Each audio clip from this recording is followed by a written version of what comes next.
अरे बच्चों नमस्कार। तो हमने कल प्रश्नावली 3.2 में 12वें सवाल तक बात की थी और जिसमें मैंने जो सवाल छुड़वाए थे वो लगभग सभी ने किए हैं, ये अच्छी बात है। अब उसके बाद में आपको कल मैंने 5 एक्स्ट्रा सवाल दिए थे और ये कहा था कि आप इन्हें भी करके भेजिए। तो उनमें लगभग विद्यार्थियों ने 5 में से किसी ने 3 किए हैं, किसी ने 2, किसी ने 500 भी किए हैं। तो आज हम उन 500 सवालों को पहले सॉल्व कर लेते हैं और आप मिलाना अपने आंसर से कि आप में से किस किसने 500 सही किए, किसने कितने सही किए। तो देखें, पहला सवाल था कि यदि ए की कोटि मतलब अवयव ए की कोटि 3x5 है तो ए ट्रांसपोज के स्तंभ मैट्रिक्स की कोटि क्या होगी, ये पूछा गया था। देख लें, अब यदि अवयव ए की कोटि 3x5 है तो डेफिनेटली आप जानते ही हैं कि ए ट्रांसपोज की कोटि अपोजिट कर दो आप, 5x3 हो जाएगी। इसका मतलब ये हुआ कि ए ट्रांसपोज जो है वो एक ऐसी मैट्रिक्स है जिसमें 5 पंक्तियां हैं, ये ठीक है, और इसमें 3 स्तंभ है। इस प्रकार से 5 पंक्तियां और 3 स्तंभ, तो ये तो कोटि बन गई 5x3, ठीक है। अब आपसे पूछा गया था कि ए ट्रांसपोज के स्तंभ मैट्रिक्स की कोटि क्या होगी। तो आप सब जानते हैं स्तंभ मैट्रिक्स एक ऐसी मैट्रिक्स होती है जिसमें स्तंभ की संख्या 1 हो और पंक्ति कितनी भी क्यों ना हो। और यहाँ पर आप देख ही रहे हैं कि इसमें ये 3 स्तंभ हैं। इस पूरी मैट्रिक्स ए ट्रांसपोज में तीनों ही स्तंभ हैं। इसका मतलब इसमें 3 स्तंभ मैट्रिक्स हो गई और इन 3 स्तंभ मैट्रिक्स को मिलाने से पूरी ए ट्रांसपोज मैट्रिक्स बन चुकी है। तो इसमें ये तीनों स्तंभ मैट्रिक्स हैं और तीनों की कोटियां सेम है इसमें, इसलिए आप देख लो भले इनमें से किसी भी एक स्तंभ मैट्रिक्स की कोटि हो जाएगी ये 5x1, ठीक है। 1 तो आप जानते हैं ऑब्वियसली होता है, ये मैट्रिक्स में स्तंभ के लिए एक ही होगा स्तंभ, तो और उसमें पंक्तियां 5 आ रही है, इसका आंसर होगा 5x1, ठीक है। उसके बाद में सेकंड वन उसकी बात करें हम। दूसरा सवाल ये था कि यदि एक मैट्रिक्स ए की कोटि 4x7 है तब ए ट्रांसपोज तथा ए ट्रांसपोज ए की कोटियां क्या क्या होंगी बताइए। इसमें दोनों की अलग अलग कोटियां पूछी गई है। देखो ये भी बड़ा आसान सवाल था वैसे। अगर मैट्रिक्स ए की कोटि 4x7 है तो क्या आप जानते हैं कि ऐसा होने पर ए ट्रांसपोज की कोटि अपोजिट कर दीजिए 7x4 हो जाएगी, ठीक है। अच्छा, अब आपको 2 मैट्रिक्स की कोटि पूछ ली गई है। एक तो पूछी गई है ए ट्रांसपोज की कोटि क्या होगी, चलो निकालते हैं। देखिए ए ट्रांसपोज की कोटि निकालने के लिए आप पहले देखिए इसको गुणा कर सकते हैं क्या हम। ए की कोटि 4x7, तो यहां पर लिख रहा हूं मैं ए 4x7, फिर मल्टीप्लाई बाई ए ट्रांसपोज, और ए ट्रांसपोज है यहां पर 7x4। आप सब जानते हैं कि गुणा हो सकता है क्योंकि प्रथम मैट्रिक्स में स्तंभ की संख्या द्वितीय मैट्रिक्स में पंक्तियों की संख्या के बराबर है, इसलिए गुणा हो सकता है।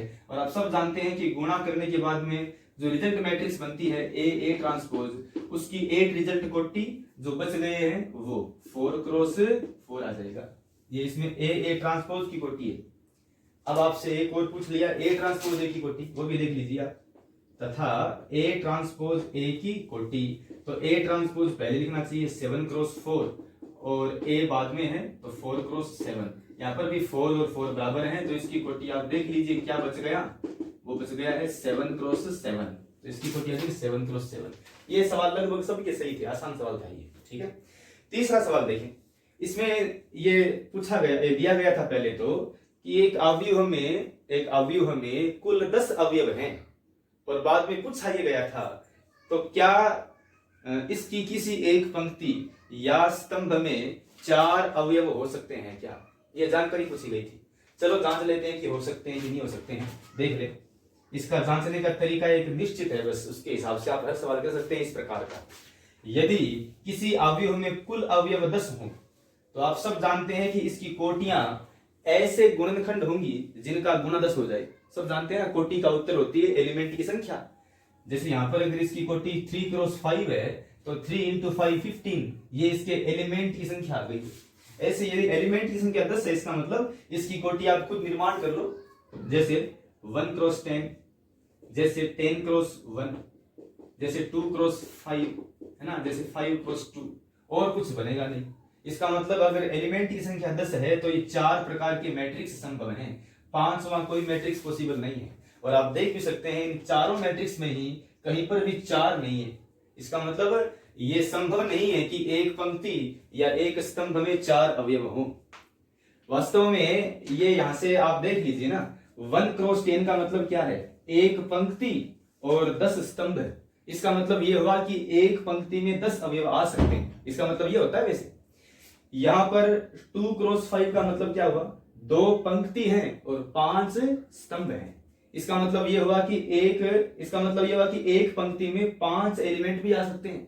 तो 10 आ सकते हैं, 5 आ सकते हैं। उल्टा करके देख लीजिए, 10 इंटू 1 का मतलब क्या हुआ, 10 पंक्ति और 1 स्तंभ।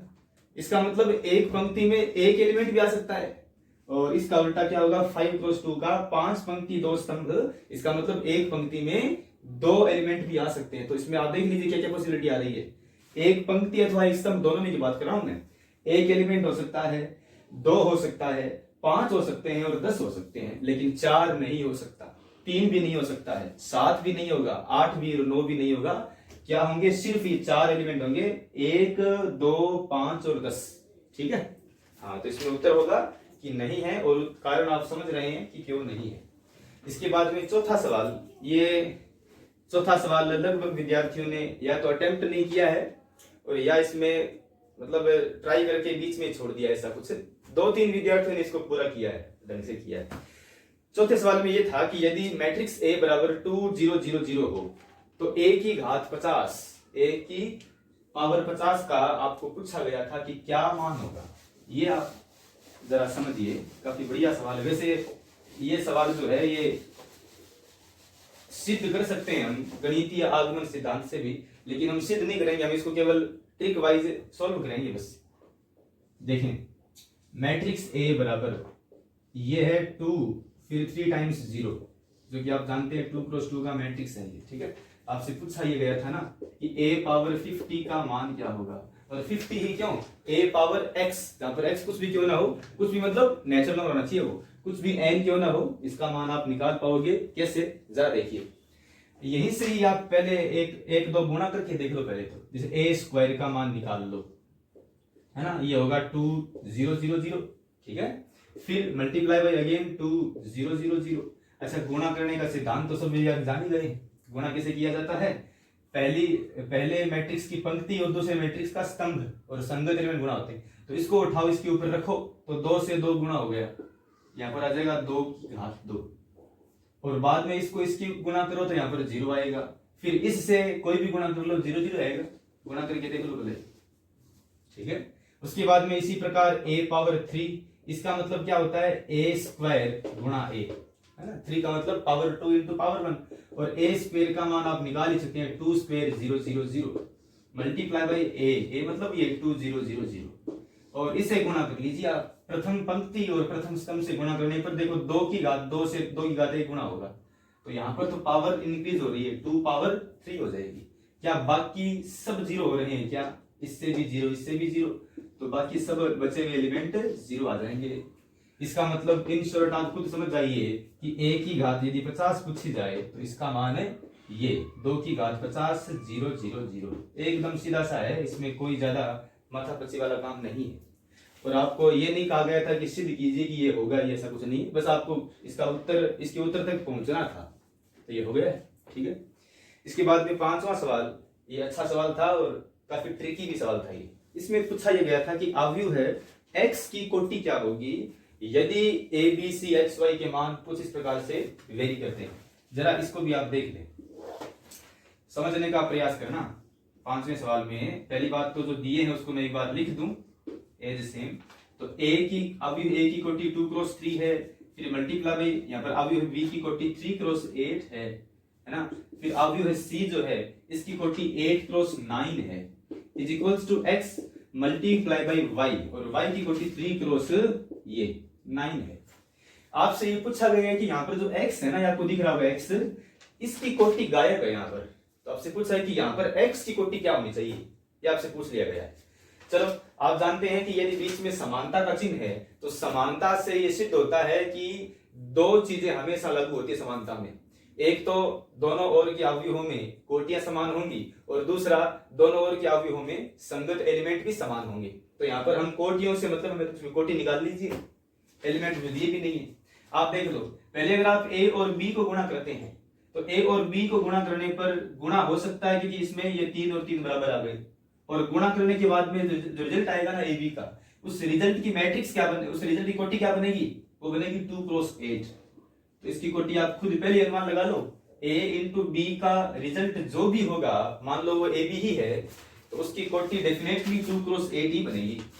अब ए बी का जो रिजल्ट आया है उसको आपको मल्टीप्लाई करना है सी से, और सी और ए बी की रिजल्ट में आप देख रहे हैं कि ये 8 इस 8 के बराबर है, इसका मतलब अगेन मल्टीप्लाई हो सकता है, ये मल्टीप्लीकेबल कंडीशन है। तो गुणा करने के बाद में 8 से 8 डिलीट हो गए तो बच गया 2 क्रॉस 9। इसका मतलब आप समझ ही गए हैं कि ए बी सी का 8 रिजल्ट जो कोटि है वो 2 क्रॉस 9 आ गई। फिर इज इक्वल्स टू सेम चल रहा है x multiply by Y 3 cross 9। आप जानते हैं कि समानता सिद्ध हो, मतलब समानता लागू ही रहे, इससे हेतु तो आवश्यक है कि x और y का मल्टीप्लाई भी 2 क्रॉस 9 का होना चाहिए, ताकि कोटि समान हो और समानता सुरक्षित रहे, या पर समानता हो इसमें होती ही रहे हमेशा, इसलिए ये आवश्यक भी है। जरा अनुमान लगाइए, x और y का मल्टीप्लाई होना चाहिए, इस हेतु क्या आवश्यक है क्या कि x के स्तंभ और y की पंक्तियां बराबर हो। इसका मतलब यह हुआ कि x में स्तंभों की संख्या 3 होनी चाहिए डेफिनेटली, यहां से आप देख लीजिए 3 से 3 इक्वल होगा तो ही गुणा हो पाएगा ये। अब दूसरी बात, जब यहाँ 3 से 3 बराबर हैं तो और गुणा हो ही चुका है तो ये 3 से 3 डिलीट हो जाएगा। तो यहाँ पर ऐसा क्या हो ताकि इसकी कोटि इसके बराबर रहे, तो वो होना चाहिए, यहां से देख लो आप 2 होना चाहिए, सीधी सी बात है, ताकि 2 और 9 यहाँ पर प्रेजेंट होके 2 क्रॉस 9 ये इसकी कोटि रिप्रेजेंट कर दे। इसका मतलब कह सकते हैं कि यहाँ पर x की कोटि 2 क्रॉस 3 हो जाएगी, ताकि यहाँ पर इसका रिजल्ट 2 क्रॉस 9 का हो जाए। ठीक है, ऐसे हो सकता है। तो हमने इन 500 सवालों की इस प्रकार चर्चा की है। अब हम आगे वाले सवाल जो आपकी किताब में दी उसकी बात करते हैं। ये प्रश्नावली 3.2 में हमने कल 12वें सवाल तक बात की थी, और इसमें पूरे सवाल है 15। तो आज हम इन 3 सवाल की बात करें, हम 13वां 14वां 15वां। जरा देखिए, इन तीनों में शुरुआत पहले से मतलब 13वें सवाल से की जाए। आप देखेंगे इसमें वैसे अब तो लगभग सवाल आप, जैसे कल कुछ विद्यार्थियों ने विविध के भी 1-2 विद्यार्थियों ने विविध के सब सवाल लगभग करके भेजे हैं, तो मैं मानता हूं कि लगभग आपके पकड़ में ये आ गई है प्रश्नावली, इतना आगे चलेगा, इसका मतलब आपके लगभग ये कवर में है, इसमें कोई ज्यादा समस्या वाली बात नहीं है। ठीक है, चलो बात करते हैं 13वें सवाल की। 13वें सवाल में दिया गया है कि यदि अवयव a बराबर 1 0 माइनस 1 7 हो तब k का मान बताइए। इसमें k का मान बताइए यदि a square equal 8a plus के आई हो। खुद कर सकते हो आसानी से, कोई दिक्कत नहीं है इसमें, तो खुद ट्राई करना, ये सवाल आसान है, हो सकता है एकदम इजी रूप से। हम बात करते हैं 14वें सवाल की। इसमें ये दिया गया है कि यदि ये मैट्रिक्स इंटू ए, ये ए भी एक मैट्रिक्स ही है, ठीक है, यदि यह मैट्रिक्स इंटू ए बराबर ये वाली मैट्रिक्स हो तो आपसे पूछा गया है कि ए का मान क्या होगा। अब तक आपसे के का मान पूछ लिया जाता था, आपसे स्मॉल ए या स्मॉल बी या एक्स वाई जेड के मान पूछ लिए जाते थे, वे सब क्या होते थे, वे सब मैट्रिक्स में एलिमेंट होते थे। अब आपसे मैट्रिक्स ही पूछ ली गई है तो डरना नहीं है। वैसे मैट्रिक्स पूछने का मतलब क्या हुआ, उस मैट्रिक्स के समस्त एलिमेंट पूछे गए हैं, कुछ एलिमेंट ही गए हैं, चिंता नहीं करने की। इसमें वास्तव में एलिमेंट सब पूछ ले गए हैं, इसलिए वो सब आपको निकालने पड़ेंगे। थोड़ा सोचना पड़ता है कि एलिमेंट कितने हैं, कैसे निकालें। चलो देखें, इस सवाल को हम सोल्व करने का प्रयास करें। हम पहली बात तो प्रश्नानुसार इस व्यंजक को वापस लिखा जाए एक बार समझने के लिए। देखो, इसमें मैट्रिक्स दे रखी है 1 2 फिर -3 है ना, 0 -1 4, जो कि आप देख रहे हैं इसकी कोटि है 3 क्रॉस 2। ठीक है, उसके बाद में इससे एक अन्य मैट्रिक्स ए मल्टीप्लाई हो रही है। अब जो भी हो एक बार आप इसको समझ लें अच्छे से। बराबर में, अच्छा, इक्वल में एक मैट्रिक्स और दे रखी है आपको, ये 1 -2 फिर 30, उसके बाद -4 -10 20, और आगे है 3 6 -9। इसकी कोटि भी आप बता सकते हैं 3 क्रॉस 3 होगी डेफिनेटली। ठीक है, अच्छा, अब एक बात आप सोचो जरा, यदि इन दोनों मैट्रिक्स का मल्टीप्लाई ये मैट्रिक्स आता है, इसका मतलब ये हुआ कि पहली बात तो ये हुई ना कि ये मल्टीप्लाई हो सकते हैं, और यदि ये मल्टीप्लिकेबल हैं, मतलब मल्टीप्लाई करने योग्य हैं ये दोनों मैट्रिक्स, तो पहले के स्तंभ और दूसरी की पंक्तियां बराबर होनी चाहिए। इसका मतलब यहां पर तो 2 ही आएगा, पक्का आना पड़ेगा, क्योंकि तभी तो 2 और 2 बराबर होके मल्टीप्लाई शुरू होगा। तो यहाँ पर तो 2 आ गया, फिक्स हो गया ये। उसके बाद में आप देख रहे हैं कि आगे एक ऐसी संख्या हो ताकि इनका मल्टीप्लाई इस रिजल्ट को प्रदान करे, और रिजल्ट है 3 क्रॉस 3 का। ये 3 आप जानते हैं यहीं से आता है, और आगे वाला 3 होता है आगे वाले मैट्रिक्स के स्तंभ। तो यहां पर आप समझ जाएंगे, यहां पर भी 3 आना चाहिए। ये 3 क्यों आना चाहिए? क्योंकि 2 से 2 डिलीट हो गया, तो पीछे जो बचते हैं वही तो कोटि बनाते हैं रिजल्ट मैट्रिक्स की, तो यहां पर 3 होना चाहिए फिर। तो आप खुद समझ गए कि मैट्रिक्स ए जो है वो पहली बात तो 2 क्रॉस 3 कोटि की होनी चाहिए। ये समझना पड़ेगा आपको पहले। अगर ये समझ में आ जाए तो बाद में कोई समस्या नहीं है। बाद में आप खुद समझ लो कि इसमें 6 एलिमेंट निकालने हैं बस, और वो 6 एलिमेंट निकालने के लिए हमारे पास में 9 समीकरण आ सकती हैं। तो 6 एलिमेंट चाहिए और 9 समीकरण है, तो कोई दिक्कत नहीं है सवाल में। तो ठीक है, अब देखिए, अब हमें मानना चाहिए, अब माना मैट्रिक्स ए, मैं मैट्रिक्स ए को पहले मानता हूं अज्ञात चरों के रूप में, और 6 एलिमेंट है इसमें। देखो इसमें देख लीजिए 2 क्रॉस 3 का मतलब क्या होता है? 2 पंक्ति है और 3 स्तंभ है। तो ऐसे मान लेंगे इसको ए बी सी, है ना, फिर डी ई एफ। जैसे बात है 2 पंक्ति और 3 स्तंभ, और इसमें सब के सब अज्ञात चर हैं। ये मैट्रिक्स ए है जो कि 2 क्रॉस 3 का है, ठीक है ना। अब हमें इस मैट्रिक्स ए को यहां रख के इसको सोल्व करना चाहिए। अब जरा देखिएगा, अब वापिस मैं इसको रिपीट करूं एक बार, तो 1 2 -3 0 -1 4, फिर multiply by this matrix A जो कि आपने मान ही ली है, A B C D E F equals to this matrix 3 cross 3 वाला जो भी है, 1 -2 13 -4 -10 20 और 3 6 -9, ठीक है ना। अच्छा, अब चलो गुणा करते हैं। अब तरीका वो गुणा करने का है ही, पहले पंक्ति के बाद में स्तंभ, ठीक है ना। चलो देखें, अब इसको गुणा करने के लिए आप पहली पंक्ति लीजिए और तीनों स्तंभों को बारी बारी गुणा कर दीजिए। और जानते हैं कि जब आपने पहली पंक्ति चुनी है तो पहली पंक्ति से तीनों स्तंभ गुणा करने से तीनों एलिमेंट पहली पंक्ति में आएंगे। जानते हैं क्यों आएंगे, सब बातें हो चुकी है पहले। तो पहली पंक्ति में 1 0, इसको इसके ऊपर रखो, इसको ऐसे देखो, इसमें कई विद्यार्थी है ना जल्दीबाजी में ऐसा कर लेते हैं, 1 0 को ऐसे रख देते हैं, ऐसे उठाया और ऐसे, तो वो गलत होगा ना, क्योंकि पंक्ति का पहला एलिमेंट स्तंभ के पहले एलिमेंट से गुणा, इसमें होती है संगतता लागू होती है इसमें। तो पंक्ति का पहला एलिमेंट स्तंभ के पहले पर कब आएगा? जब आप इसको क्लॉकवाइज घुमाएंगे, ऐसे ऐसे क्लॉकवाइज, तो इसमें हो पाएगा सही, वरना गलत होगा।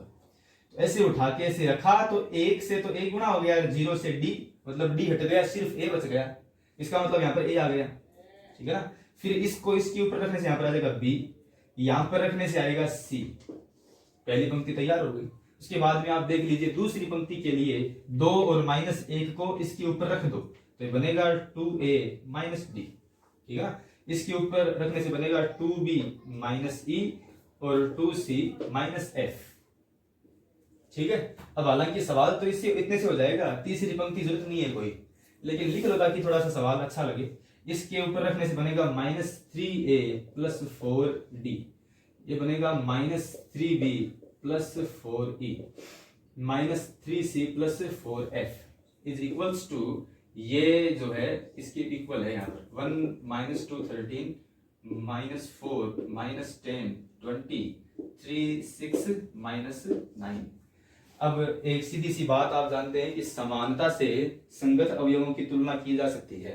तो a की तुलना 1 से कर दीजिए, b की तुलना -4 से और c की तुलना 3 से कर सकते हैं। फ्रॉम इक्वेलिटी, है ना, फ्रॉम इक्वेलिटी ऑफ मैट्रिसेस, यहाँ पर ये बात सीधी सी ही होनी चाहिए कि a is equals to 1, b is equals to यहाँ से -4 and c is equals to 3।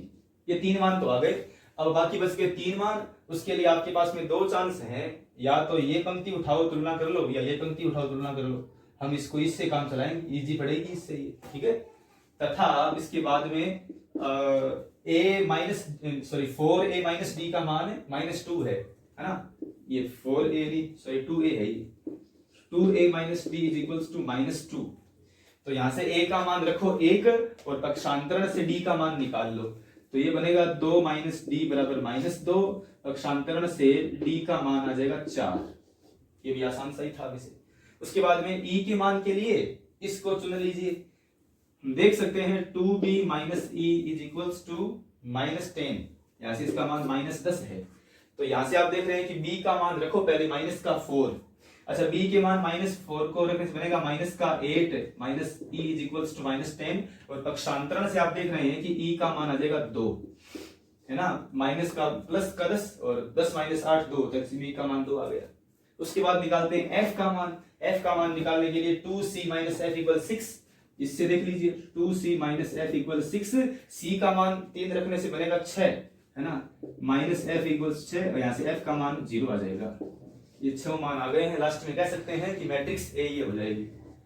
अतः है मैट्रिक्स ए, अभिष्ट मैट्रिक्स ए बराबर, और आपने मानी थी A B C D F, तो ए बी सी के मान रखो पहले पंक्ति में 1 -4 3, फिर डी ई एफ जो कि है 4 2 0, और अगेन 2 क्रॉस 3 मैट्रिक्स भी कोटि की होगी। ठीक है, तो ऐसे ये सवाल हो सकता है। आसान सवाल था ये, बस आपको पहले सोचना पड़ेगा कि शुरुआत कैसे की जाए।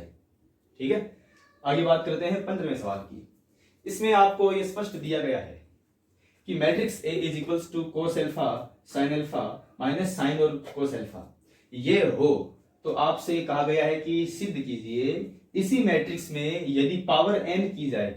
ठीक है ना, यहाँ पर n आप जानते हैं कि मैट्रिक्स में पावर में से पॉजिटिव होती है, तो आगे लिखा भी है for all n belongs to natural numbers. तो अगर a की पावर n की जाए तो इसका मान ये आएगा।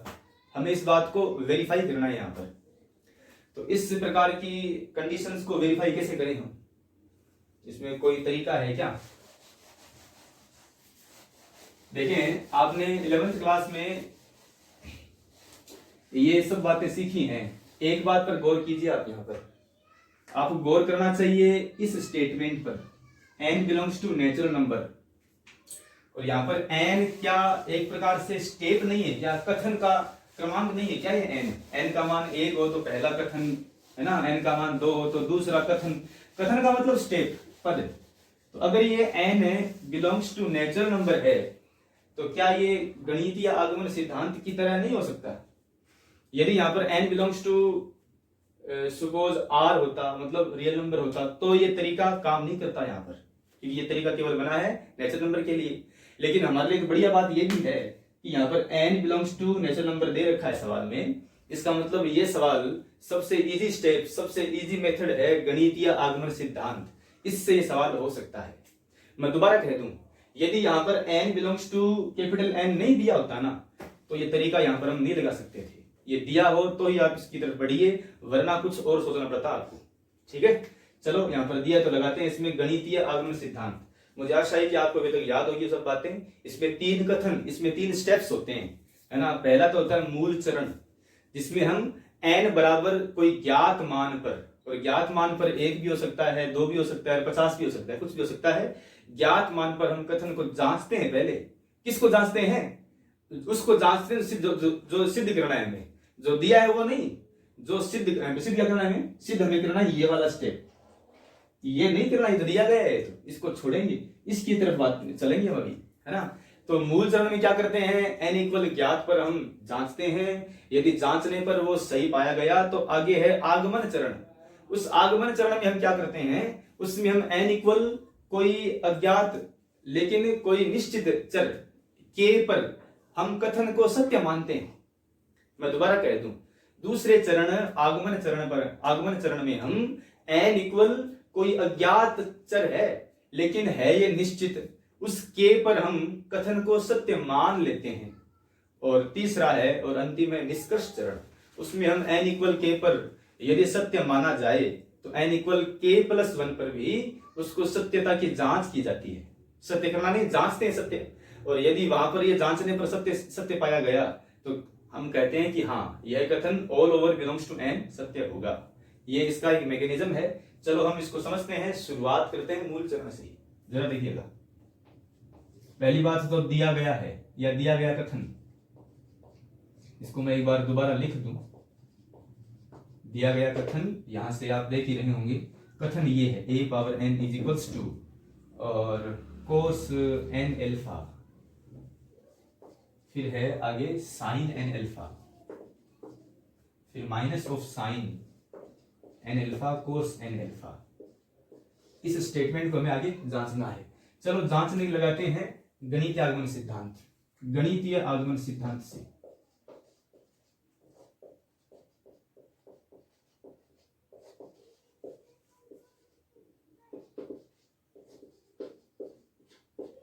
अच्छा, एक नंबर मतलब पहला चरण की बात कर रहा हूं, वो है मूल चरण। पहला चरण है मूल चरण, और मूल चरण में हम क्या करते हैं, कथन में n इक्वल 1 रखते हैं। मैं सब बात लिख रहा हूं, मैं केवल संक्षेप में करवा रहा हूं, आप बाकी सब बात सुनते जाएं साथ साथ में ना। n इक्वल हम लिखते क्या है इसमें, माना हम लिखते क्या है कि कथन में n इक्वल 1 रखने पर, ये इसमें रखते हैं और आगे जांचना आगे होगा। तो यदि यहाँ पर आपने n का मान 1 रखा तो 1 की पावर 1 बराबर में कोस 1 एल्फा, मतलब सिर्फ कोस एल्फा आ गया, यहां से सिर्फ साइन एल्फा, यहां से सिर्फ माइनस ऑफ साइन, सिर्फ कोस एल्फा आ जाएगा, है ना। और क्या यह बात सत्य है क्या? बिल्कुल है, यह बात तो आपको दे ही रखी है, सत्य होगी ही है। तो हम कह सकते हैं जो कि सत्य है, बिल्कुल। इसका मतलब यहां से मूल चरण पर यह कथन वेरीफाई हुआ है। अब आगे हम बात करते हैं दूसरे चरण की, जो कि इसका आधार चरण होता है, इसको बोलते हैं आगमन चरण। आप जानते हैं कि इस सिद्धांत का यह आधार चरण ये होता है, आगमन चरण। तो आगमन चरण में हम मानेंगे, या फिर मैं केवल बोल दूं, आप अपने समझ में, इसमें लिखना क्या होता है वैसे, कि माना दिया गया कथन n इक्वल k पर सत्य है, ये माना जाएगा यहां पर। अब यदि ये माना गया है तो नो डाउट बिना किसी कंसल्टेशन के इसमें k रख दो, वो सत्य ही माना जाएगा, ठीक है। तब हम ये कह सकते हैं कि a की पावर k है ना, बराबर में कोस k एल्फा, फिर आगे है साइन k एल्फा, फिर minus of sine k alpha और कोस k एल्फा। यह बात हमें सत्य माननी है, ये खास बात है। यहाँ पर आपने जांचा था, यहाँ पर जांचना नहीं है, यहाँ पर तो आपको स्वीकार करना है कि भाई ये सत्य है, ठीक है। आपने मान लिया है कि n के मान k पर सत्य तो होगा, तो इसको आप इक्वेशन नंबर स्टार मान लो, या कि काम आएगी हमें। ये भी इक्वेशन नंबर 1 मान सकते हैं, ये काम आ सकती है, ठीक है। उसके बाद में तीसरा और अंतिम है निष्कर्ष चरण, उसकी अब बात करें हम, निष्कर्ष चरण। हाँ, अब यहां पर आप क्या लिखते थे, यहां पर आप लिखते थे कि यदि कथन n बराबर k पर सत्य माना जाए तो n बराबर k+1 पर सत्यता की जांच करते हैं। ये बात इसमें लिखनी होती है, तो n इक्वल k+1 पर हम सत्यता की अब इसमें जांच करेंगे। चलो जांचते हैं कि n इक्वल k+1 पर भी सत्य है कि नहीं है। तो a की पावर n के स्थान पर आ जाएगा अब k+1, एकदम सामान्य सी बात है इसमें। अच्छा, क्या आप जानते हैं कि n a की पावर k+1 में, अब पावर टूटती है मैट्रिक्स में, तो a की पावर k गुणा a की पावर 1 भी तो हो सकती है ये। और आपने ऐसा क्यों किया, क्योंकि a की पावर 1 आपको मूल चरण से सत्य पता है, और a की पावर k आपको आगमन चरण से सत्य कहा गया है कि इसको मानो। तो इन दोनों को ही हमें यहाँ पर इस रूप में यूज करने को अवसर मिल गया, और इसको सत्य सिद्ध करना ही है, ठीक है। तो आगे आप देख सकते हैं कि अब इक्वेशन नंबर 1 और 2 से इन दोनों के स्थान पर मान रखो, तो एट रिजल्ट a की power k+1 is equals to a की पावर k का मान यहां से रखा जाए तो ये बनेगा ये कोस k एल्फा, है ना, sine k alpha minus of sine k alpha cos k alpha, into में a का मान, है ना, a की पावर a का मतलब a का, और a का मान बिना एल्फा बिना k का ही कोस एल्फा, फिर sign alpha minus of sine alpha और कोस एल्फा, ठीक है। अब गुणा करना चाहिए, और गुणा करने योग्य है भी ये, क्योंकि इसमें पंक्ति और स्तंभ बराबर आ रहे हैं आपस में एक दूसरे के। तो पहली पंक्ति उठाओ और पहले स्तंभ पर रखो, है ना, इसको उठा करके इसके ऊपर रखना चाहिए, तो कोस के एल्फा इंटू कोस एल्फा हो गया, ये कोस के एल्फा इंटू कोस एल्फा हो जाएगा, ठीक है ना। और बाद में इससे गुणा होगा ये, तो माइनस में क्या आ जाएगा, साइन के एल्फा, और आगे आ जाएगा साइन एल्फा। एकदम सामान्य सी बात है, इसको मैं नीचे लिख दूं कुछ, ये आगे काम आएगी जगह, साइन के एल्फा और आगे है साइन एल्फा। फिर इसी पंक्ति को आगे बढ़ाना है आपको, तो पहली पंक्ति और दूसरा स्तंभ है, तो इसको इससे गुणा करना है, तो यहाँ पर बनेगा साइन अल्फा और कोस के अल्फा, और इससे आगे प्लस में लिखना है आपको जो है cos alpha sign K alpha.